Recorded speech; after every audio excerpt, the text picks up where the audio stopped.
Hey, hello Mr. Vishwa. Please side হয়ে যাও। আপনারা দেখলেন এই ঘটনা বাগাছড়া মানুষের বর্তমান কি অবস্থা, কি ভয়াবহতা এবং এই ঘটনার পরিপ্রেক্ষিতে মানুষের মধ্যে যে ক্ষোভ বা অসন্তোষ, এটা পরিষ্কার তাদের কথার মধ্য দিয়ে বেরিয়েছে। এই ঘটনা বর্তমানে 165টি পরিবার যাদের বাড়ি এবং দোকান ঘর সম্পূর্ণ আগুনে প্রস্ফুটিত হয়েছে, তারা আশ্রয় শিবিরে গিয়ে অবস্থান করছেন এবং তাদের সাথে মোট 176টি পরিবার এখনো আশ্রয় শিবিরের মধ্যে আছে, যারা নানাভাবে বাড়িঘর ক্ষতিগ্রস্ত হয়েছে। লুটপাট করে তাদের সমস্ত জিনিসপত্র তুলে নিয়ে গেছে, ভেঙে ফেলা হয়েছে, তাদের সমস্ত সামগ্রী বাড়িতে গিয়ে সেখানে বসবাস করবে নিরাপত্তার অভাবে তারা এই আশ্রয় শিবিরে অবস্থান করছে। একটা অস্বাভাবিক ঘটনা সারা মহকুমা যুগে যখন বিরাজ করছিল, সেই 12 তারিখ যেদিন এই ঘটনার সূত্রপাত হয়, প্রশাসনের কাছে যেমন সেখানকার নাগরিকরা আর্জি জানিয়েছিলেন, নিরাপত্তার জন্য আরেকবার প্রশাসনের সক্রিয় ভূমিকা তারা গ্রহণ করার জন্য আবেদন করেছিলেন। রাজনৈতিক দল হিসাবে আমরাও সেদিন সন্ধ্যাবেলা ডিজিপি সাহেবের অফিসে গিয়েছিলাম এবং এআইজি আমরা পরিষ্কারভাবে বলেছিলাম যে গন্ডাছড়া থেকে যে খবর উঠে আসছে, গন্ডাছড়ার পরিস্থিতি ভয়াবহ। এই একটা বাঞ্ছিত মৃত্যু ঘটনাকে কেন্দ্র করে উভয় সম্প্রদায়ের মধ্যে একটা অশান্তির বাতাবরণ বিরাজ করছে। এটাকে যেন সক্রিয়ভাবে প্রশাসন এটাকে এই গণ্ডগোল যেন না বাড়তে পারে, মানুষের নিরাপত্তা প্রদান করার জন্য আমরা জানিয়েছি। কিন্তু দেখা গেল কাজ বাড়ার সঙ্গে সঙ্গে 163 ধারা জারি করা সত্ত্বেও সেখানে এই অগ্নিসংযোগের ঘটনা, লুটপাটের ঘটনা এবং নানাভাবে বাড়িঘর ধ্বংস করার পরিপ্রেক্ষিতে মানুষ জঙ্গলে গিয়ে আশ্রয় নিয়েছে। তাদের বিষয়, জীবন, সম্পত্তির সমস্ত কিছু সেদিন আরক্ষা প্রশাসন তারা রক্ষা করতে ব্যর্থ হয়েছে। সাধারণ প্রশাসনের ভূমিকা সেদিন গন্ডাছড়ার উপরে যারা বসবাস করে তাদের মুখের কথা কোথাও তার থেকে দায়িত্ব বা কর্তব্যের ক্ষেত্রে সেটা পরিবর্তিত হয় না। আরেকটা প্রশাসনের যারা কর্তব্যরত ছিলেন তাদের সামনে বাড়িঘর জ্বালানো হয়েছে, লুটতরাজ করা হয়েছে, গবাদি পশু থেকে শুরু করে যানবাহন, বিভিন্ন দোকানের মালপত্র থেকে শুরু করে সমস্ত কিছু হয় অগ্নিসংযোগ করে সেটাকে ক্ষয়ক্ষতি করা হচ্ছে, আর হয়তো লুট করে সেখান থেকে নিয়ে গেছে। দেখা গেছে পুলিশের ভূমিকা ছিল ওই ক্যামেরা দিয়ে, মোবাইল ক্যামেরায় ভিডিওগ্রাফি, কোথাও কাউকে বাধা প্রদান করা হয় এবং তাদের বক্তব্য যারা ক্ষতিগ্রস্ত পরিবারের মানুষ তারা পরিষ্কার করেছে পুলিশের সক্রিয় ভূমিকা থাকে তাহলে এই ঘটনা এড়ানো যেত এবং মানুষকে এতটা ক্ষয়ক্ষতির সম্মুখীন হতে হয়। এমন পরিস্থিতি আমরা দেখলাম 163 ধারা বলবৎ থাকা সত্ত্বেও ঘটনার পরের দিন শাসক দলীয় এক পক্ষ যার মৃত্যু হয়েছে সেই পরিবারের সঙ্গে মিলিত হয়েছে এবং এরপরে এই 163 ধারার মধ্যে শাসক দলের পক্ষ থেকে আরেক পক্ষ যারা আশ্রয় শিবিরে আছে তাদের সঙ্গে গিয়ে মিলিত হয়েছে। এই ঘটনা চোখের আঙুল দিয়ে দেখিয়ে দেয় যে শাসক দলীয়রা সেখানে যাচ্ছে, তাদের 163 ধারা বলবৎ থাকা সত্ত্বেও তাদের যেতে কোথাও বাধা নেই এবং তারা যারা যাচ্ছে তারা শুধু একটা পক্ষের সঙ্গে গিয়ে মিলিত হচ্ছে। এটা পরিষ্কার যে একটা পরিকল্পিত ঘটনা সেখানে মণিপুর ধাঁচে দুটি সম্প্রদায়ের মধ্যে একটা হিংসাপূর্ণ পরিস্থিতি তৈরি করার জন্য দুটি সম্প্রদায়ের মধ্যে সেখানে দাঙ্গা বাঁধিয়ে এই রাজ্যটাকে মণিপুর ধাঁচে এখানে পরিচালনা করার জন্য এই দাঙ্গার পরিস্থিতির সূচনা।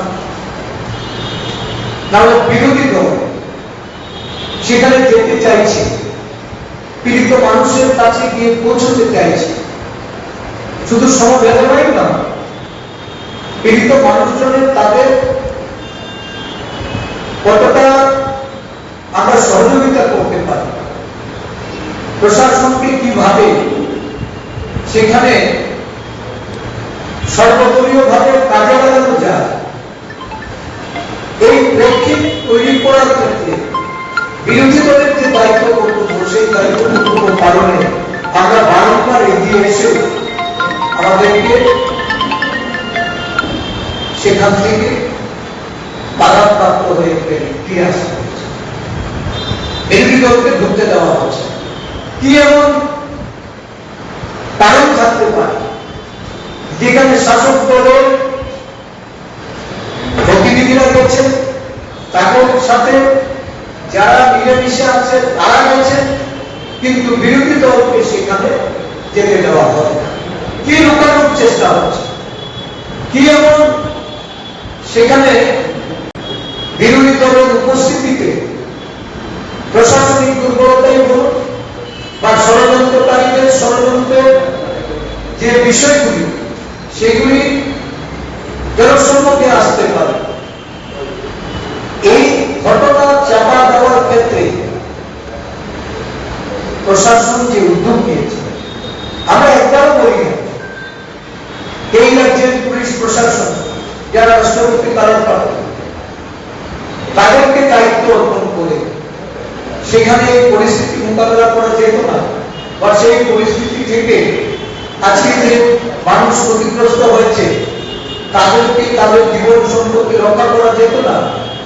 কারণ পুলিশকে নিষ্ক্রিয় করে রেখে এই ধরনের একটা ঘটনা যারা তৈরি করে সারা রাজ্যে মেসেজ দিতে চেয়েছে, আজকে প্রশাসনিক এই গাফিলতি কর্ণাছড়াবাসী তারা তুলে ধরছে, তাদের ক্ষোভের বহিঃপ্রকাশ করছে এবং যে কারণে শাসক দলের মন্ত্রী সহ শাসক দলীয় নেতারা যখন সেখানে উপস্থিত হয়েছিল তাদের মধ্যে এই ক্ষোভের আসতে পড়েছে এবং তাদেরকে সেখানকার জনগণ তাদের প্রতি অনাস্থা প্রকাশ। আমরা সেখানে যেতে পারিনি এটা যেমন ঠিক, কিন্তু আমরা যতটুকু খবর নিয়েছি প্রায় 100-র উপরে পরিবার যাদের হয়তো বাড়িঘর আগুনে পুড়ে, কিন্তু তাদের সমস্ত জিনিসপত্র থেকে লুটপাট করে নিয়ে গেছে। তারা সেই বাড়িতে তাদের বসবাস করার মতো প্রয়োজনীয় পরিকাঠামো নেই। এই গন্ডাছড়া মহকুমা বিভিন্ন এফেক্টেড জায়গাগুলি, হরিপুরা, লক্ষ্মীপুর, বিভিন্ন 30 card, 38 card, 36 card, 6 card, 7 card, এই যে জায়গাগুলি, এই সমস্ত জায়গায় এখন যারা বসবাসকারী মানুষ তাদের পেশাগত দায়িত্ব তারা পালন করতে পারছে। তাদের দৈনন্দিন যে কাজ করা, খেতে খামারে বিভিন্ন জলাতে গিয়ে মাছ ধরা, বিভিন্ন যারা শ্রমজীবী মানুষ বিভিন্ন কাজের সঙ্গে দৈনন্দিন ভাবে যুক্ত, আজকে তাদের সেই কাজের সুযোগ নেই। কিন্তু সরকারের তরফ থেকে বা প্রশাসনের তরফ থেকে শিবিরে আশ্রয় নিচ্ছে, তাদেরকে তাদের খাবার দাবারের হয়তো ব্যবস্থা করা হয়েছে, কিন্তু এই মানুষগুলি কর্মহীন হয়ে আজকে তাদের খাদ্যাভাবে ভুগতে হচ্ছে। এই হল পরিস্থিতি। বিরোধী দলের প্রতিনিধিরা সেখানে যেতে পারবে না, কারণ সরকারের যে এখানে ব্যর্থ অবস্থা সেটা বেরিয়ে আসবে বলে সেখানে যেতে দেওয়া হচ্ছে।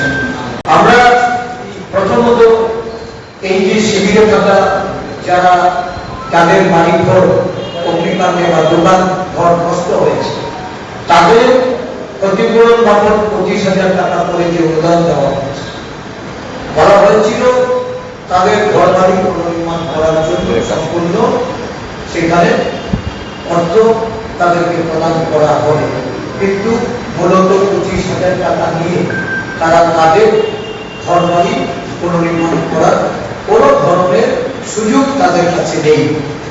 তাছাড়া অন্যান্য যারা বাড়িঘর লুটপাট হয়েছে তাদেরও কোন অর্থনৈতিক অনুদান না দেওয়ার দরুন তারা বাড়িতে গিয়ে স্বাভাবিক জীবনযাত্রা করার তাদের কাছেও আর কোন সহায় সম্বল নেই। প্রশাসন সঠিক মূল্যায়ন করে তাদের অর্থনৈতিক ভাবে সহায়তা প্রদান করার জন্য তাদের যে ডিমান্ড, এই ডিমান্ড ফুলফিল করার আমরা আবেদন রাখছি। আমরা দাবি রাখছি যে প্রত্যেকটা পরিবার, ক্ষতিগ্রস্ত প্রত্যেকটা পরিবারকে তাদের আর্থিক সহায়তা করে তাদের সেখানে স্বাভাবিক জীবনযাত্রা শুরু করার জন্য ব্যবস্থা করে দিতে হবে। আমাদের এই এখানে যে 336টি পরিবার যারা শরণার্থী শিবিরে আছে তাদেরকে সম্পূর্ণ পুনর্বাসন দিয়ে তাদের ঘর তৈরি করার জন্য ব্যবস্থা করে দিতে হবে। সুরক্ষার জন্য যে ক্যাম্পগুলি বিভিন্ন জায়গায়, যে পুলিশ ক্যাম্প, এসপিও ক্যাম্প একসময় ছিল, সেগুলি খুলে নেওয়া হয়েছে। যেমন আমাদের কাছে যেটা আমরা যতটা জেনেছি যে সেখানে 30 কার্ড, 36 কার্ড, 6-7 কার্ডের বনকর ঘাট, শর্মা চমনিতে, ক্যামারদাসপাড়া, আমাদের 20 কার্ড যেটা হরিপুরা, যেটা একটা বিশাল জনবসতি সম্পন্ন এলাকা, এই সমস্ত এলাকাতে সেখানে ক্যাম্প বসিয়ে নিরাপত্তার ব্যবস্থা করতে। আসল ঘটনা হলো শাসক দলীয় যে যুব মোর্চা বিভিন্ন দলে তাদের সঙ্গে যারা আছেন আইপিএমপি বা তীব্রাপন্থা দল যুবকদের, তাদেরকে দিয়ে একটা স্থানে মেলা সংগঠিত করা হচ্ছে। যে মেলাকে কেন্দ্র আসলে ওই অঞ্চলটাতে আগে কখনো মেলা হচ্ছে, এই মেলাটা এবারই প্রথম সেখানে তারা প্রশাসনের তরফ থেকে অনুমতি দেওয়া হয়েছে। এবং যেদিন থেকে এই মেলা শুরু হয়েছে প্রতিদিন সেই মেলাতে ছোটখাটো বিভিন্ন ঘটনা সেখানে ছিল। নানা ধরনের অসামাজিক কাজকর্মের জন্য ওই মেলায় পুলিশি প্রহরা থাকার সত্ত্বেও এই গন্ডগোলের সূত্রপাত প্রতিদিন হয়েছে। প্রশাসন কোনো স্টেপ নেই, মেলা বন্ধ করে এবং এই ধরনের ঘটনা যখন ঘটে তখন সম্পূর্ণভাবে এই মেলা কমিটি যারা শাসক দলের তাদের কোনো ভূমিকা ছিল। আজকে এই মেলাকে কেন্দ্র করে যে ঘটনা সেখানে ঘটেছে এটা ইতিহাস। 80 সালের দাঙ্গাতেও এই গন্ডাছড়া মহকুমা শান্তি সম্প্রীতি কোন ধরনের চিট হয়, সেখানে উভয় সম্প্রদায়ের মানুষ একসাথে বসবাস করেছে। বিভিন্ন সময়ে উগ্রবাদের কারণে নানা ঘটনা এই রাজ্যে সংঘটিত হলে গন্ডাছড়া মহকুমায় উভয় সম্প্রদায়ের মানুষ তারা সম্প্রীতিতে বসবাস করে আসে। এই প্রথম এই ধরনের একটা ঘটনা মেলাকে কেন্দ্র করে। আর এই প্রশাসনের নির্বাক ভূমিকা, নিষ্ক্রিয়তা, পুলিশি নিষ্ক্রিয়তা, পুলিশকে প্রশাসন নিষ্ক্রিয় করে এখানে এমন একটা ঘটনা উপস্থাপনা করার পরে প্রশাসনের কোনো কর্তাব্য না রাজ্যপাল, না রাজ্যের মাননীয় মুখ্যমন্ত্রী, না এই রাজ্যের চিফ সেক্রেটারি, না পুলিশের ডাইরেক্টর জেনারেল অফ পুলিশ, কোন উচ্চপদস্থ আধিকারিকরা বা এই রাজ্যের জনপ্রতিনিধিরা তারা কেউ চান না। আমরা দেখেছি সাধারণ ছোটখাটো ঘটনায় মুখ্যমন্ত্রীকে ট্রেন যুগে সেই ঘটনাস্থলে পৌঁছে।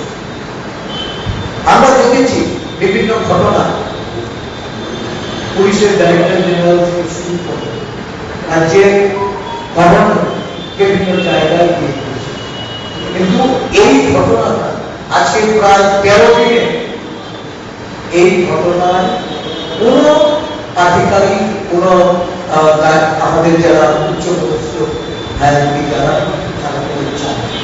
আমি এটা প্রমাণ এই রাজ্যে একটা গভীর ষড়যন্ত্র তৈরি করে সাম্প্রদায়িক যে সম্প্রীতি বিনষ্ট করা একটা গভীর ষড়যন্ত্র শুরু করেছে।